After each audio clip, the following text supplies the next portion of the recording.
something that is near and dear to all of us because we know that when you're talking about innovation, there are things that we can all learn no matter which discipline we are. And so today is a very important installment of the seminar series because what I think you'll find no matter which your department, you'll find that there is something that has happened in the path of this particular speaker that will be of interest. And it doesn't mean that you're all seeking to start your own company. But when you think about entrepreneurialism or innovation, some of it is how you think and how you approach. And since we're all problem solvers, it's really thinking about how can we employ that in what we do every day and also in what we think about for ourselves in the future. So I'll start the introduction. It is my pleasure to welcome Dr. Winslow Sargeant. He's the Managing Director of Sargeant and Tale LLC. T-L-A-L-E. It's a hard one to pronounce, T-L-A-L-E, LLC. It's a firm that supports the investment and business development of early-stage growth companies in cybersecurity, energy, communications, and capital formation. He formerly served as the Chief Counsel for Advocacy in the United States Small Business Administration from 2010 to 2015, and that was by appointment by President Barack Obama. Sargeant has also served as an Associate Adjunct Professor in the Department of Electrical Engineering at the University of Pennsylvania from 2000 to 2005.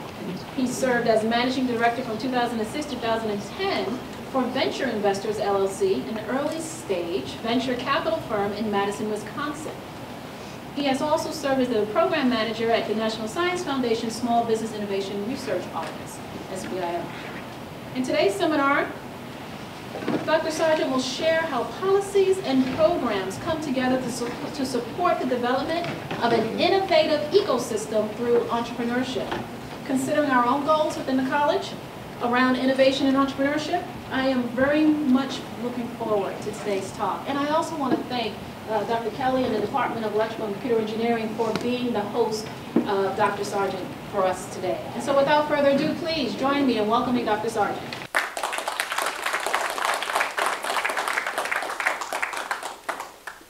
Well, thank you for that introduction, Dean Colger. It's great to be here. It's great to have the opportunity to come and share thoughts with you and also to get your thoughts as well. I want to thank Dean Kelly for the invitation. I've known Dean Kelly for going on 20 years.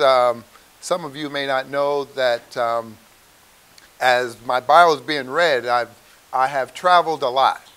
I've put a lot of miles on, and one of my travels was to Allentown, Pennsylvania to work for AT&T Bell Labs, where Dr. Kelly was at Bell Labs, and he advised me that I should move from IBM to AT&T Bell Labs. He gave a favorable viewpoint of that transition, and that transition worked well for me, and so we've been friends ever since, and I count him as a mentor, and so I'm glad to have the opportunity to be here today.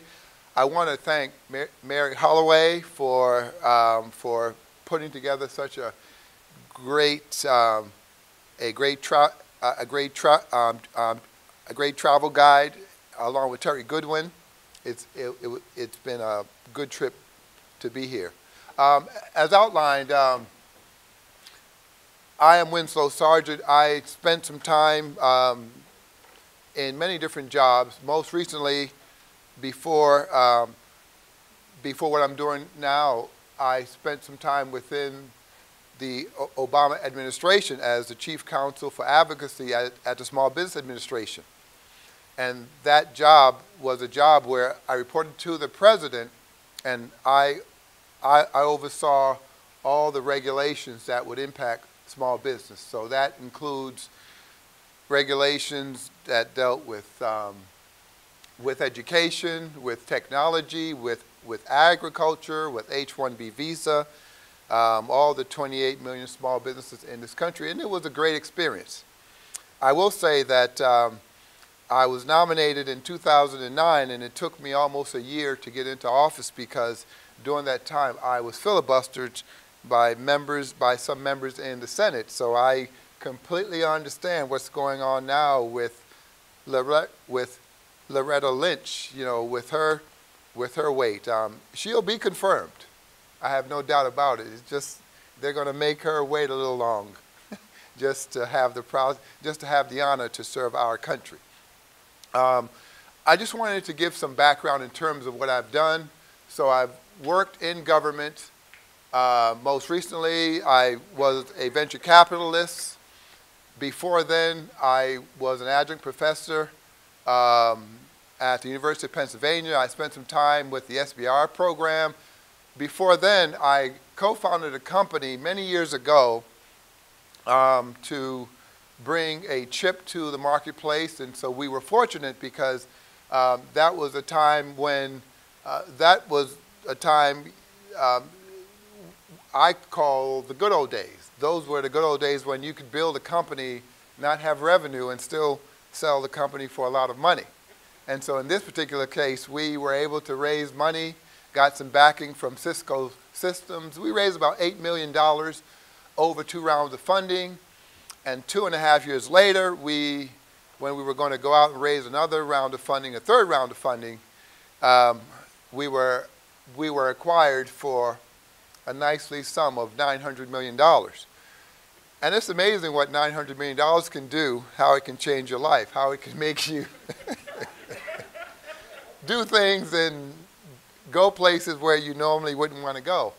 But I say that just to say that it's amazing that what you're learning, the principles that you're learning here today, the knowledge that you're going to gain, the way that you're being taught how to think, you can apply that to every field that you're going to be in, whether in your home life, whether in industry, wherever. You're learning how to solve problems. And problems, once you can formulate the problem, then you can spend some time coming up with a solution. And that's what I tried to do in government. I tried to, as soon as I could get a handle in terms of what the problem was, then I tried to spend my time coming up with a solution. So those are the principles that you're learning, and I hope that, and I know that you're going to do great things, and that you're going to go places that you never even thought that you would go. So yes, I've traveled a lot, but see me in 20 years, and I'm going to look at your resume and see where you've been, because we're going to be proud of where you're going to go. So today I want to touch on regulations, innovations, and entrepreneurship, because they're all tied together.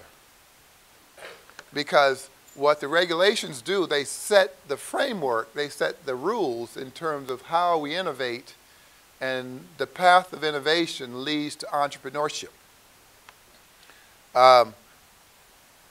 This next slide is a slide that when I was at the National Science Foundation with the SBIR program, how many of you know the SBIR? Does that name ring a bell, SBIR?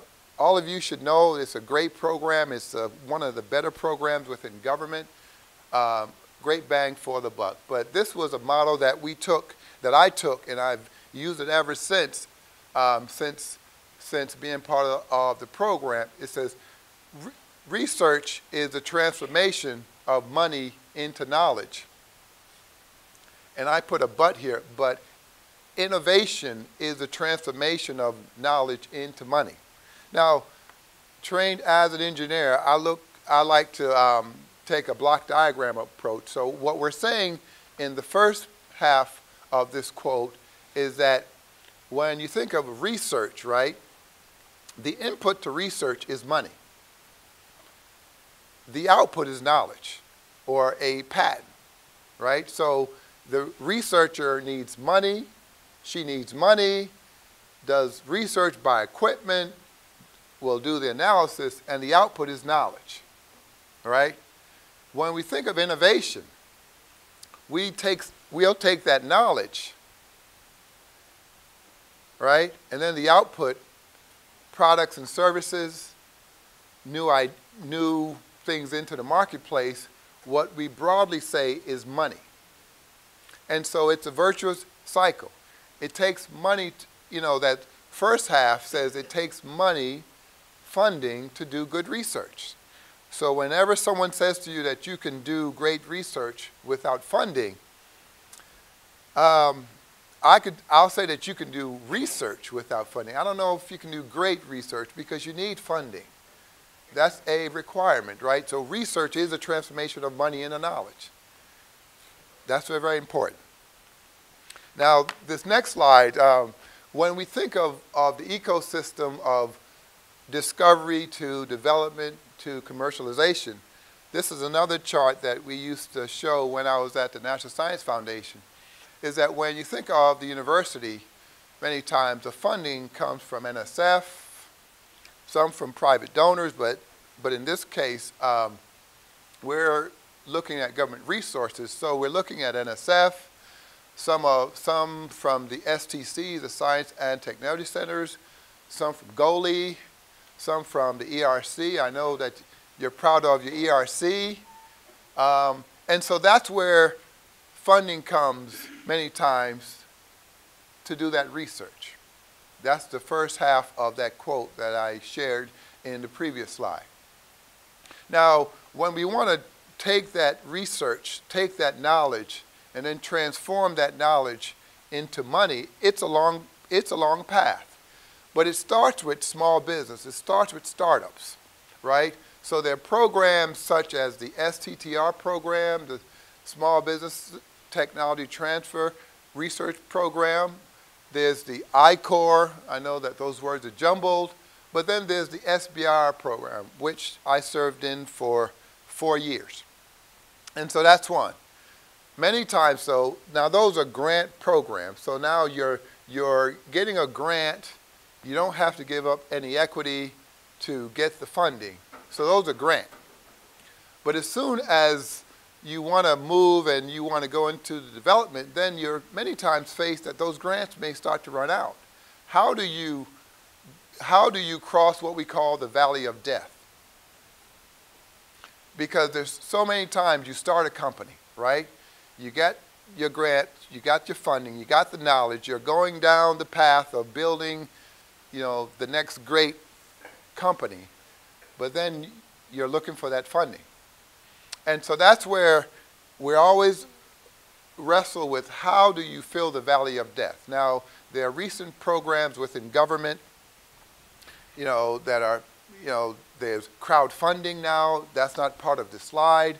Many of you, I'm quite sure, have been tapped for GoFundMe campaigns. How many of you have been hit up from GoFundMe? So that's part of crowdfunding. That's part of the power of the cloud or the crowds. And so those are ways that we're trying to address what we call the valley of death. But the traditional way to address the valley of death would be many times bank loans, which are hard to get, but venture or angel funding. Bank loans are especially hard to get because, especially in technology, because how does a bank look at an IP or look at a patent that's pending and say, well, that's worth X? Bankers tend to look at collateral, right? They understand a home or building, but they don't understand technology. And so that's why we're always wrestling to try to find a way to cross that valley of death. But of course, and so that's where some foundations will come into play. That's where the investors will come into play. And hopefully that as you grow, then that's where industry partnerships will come into play. And so that's how a company grows. Now, when we think of the innovation process, I like to say that there's a 6-step process. And we recently put out a report when I was in the SBA Office of Advocacy, because one of the last tasks that I was asked by the White House was to put together what's called an innovation initiative to look to find out what are some of the things that Congress needs to address in terms of this whole cycle of innovation that's not being discussed. And so we put together a 6-step process. We look at the discovery. One needs to identify if there's a market need, because so many times we build something that there may not be a market need. Then we start to look at how do we demonstrate the technology, And if it works, that might be the feasibility. Then we look at the prototype. How do we make the prototype, and how do you make something into a product? Because there's a difference between a prototype and a product. What may be a prototype, what may work, it may not fit into that nice form factor. It may not have all the features that you need. And then, of course, we can go into commercialization, and then there's early stage growth, and then there's economic development. That's when it benefits us within the community. Now, there's always a big pushback when you talk about the role that government should play. And I'm quite sure some of you may have heard this discussion. What role should universities play in terms of entrepreneurship? Shouldn't universities focus only on teaching, on research, and leave this business stuff alone? Shouldn't government just focus on government and not on entrepreneurship, and let the private industry handle its own business? And so we talk about how does our government pick winners and losers? I like to say that government is a vital partner with what we do, because when you think of research, back to research, right? The funding for research, the funding for knowledge, many times come from government, right? And so if government was to, and so when you say that government shouldn't pay